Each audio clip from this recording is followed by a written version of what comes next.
Hey folks, it's Jason Gardner, and here we go. Welcome back. If you're a new subscriber, welcome to the channel. Before we start this box,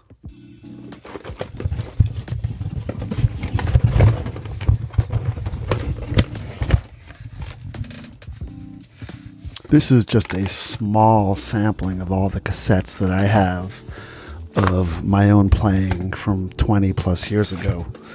And I got this,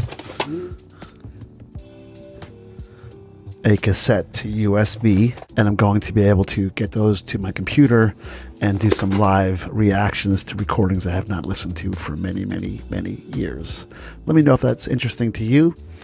And let's get started right away. Listen, folks, squeaky chair. As a drum coach, one of the excuses I get most from people about not starting drums is they don't have drums. They can't afford drums. So folks, here's 7 common mistakes that people make that prevent them from starting to play the drums. And stay with us till the end, because I have an 8th bonus point that could definitely make a difference in your playing. At the end of the video, if you enjoyed this, please consider liking, sharing, and subscribing. All right, let's get right into it. Number 1. Over-investing in drum equipment. You just don't need much. All you need is 2 drums, just 2 drums to start. Kick drum and snare drum. That's it. Listen, 95% of the music you hear out there is just kick drum, snare drum, and hi-hat. So if you want to get started, just get the kick drum and snare drum. And honestly, that'll be great for you, because that'll help you focus on the fundamentals of rhythm, which is the basic beat, playing kick and snare. Number 2. Excessive cymbals. You just don't need a lot of cymbals to get started either. All you need is a pair of hi-hats. That's it. Additionally, you might want to add a crash ride cymbal, a cymbal that functions as both a ride and crash, and you're good to go. That's all you need. Trust me on this one. I've made a living playing kick, snare, and hi-hat with one cymbal, thousands and thousands of gigs. It sounded great, and it was really cool to have just a small drum set, easy to travel with. Number 3, overspending.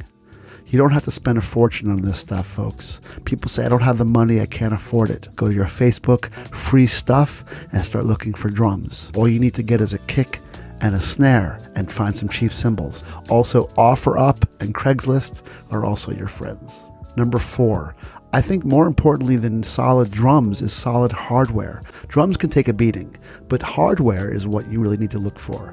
So find someone to bring with you that knows what drum hardware looks like. Do some research and see what good drum hardware looks like, so you know what to reference it to. Good hardware is better than good drums. And what I mean by hardware is the clamps and the stands that hold up the drums. Number 5, drum heads. Honestly, if I had $50 to spend, I would find free drums, and I'd spend the $50 on drum heads. Get new drum heads. They'll transform the sound of crappy drums, and you'll be good to go.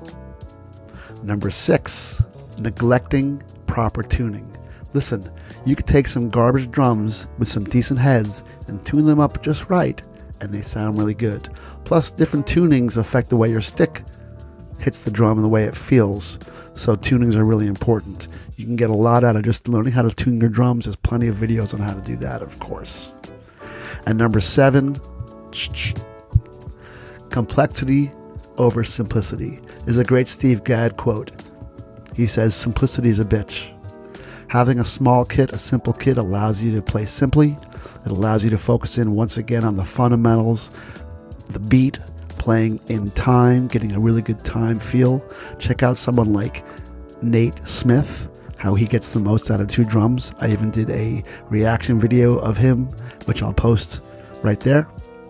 And here comes the bonus, folks. You don't have to wait at all.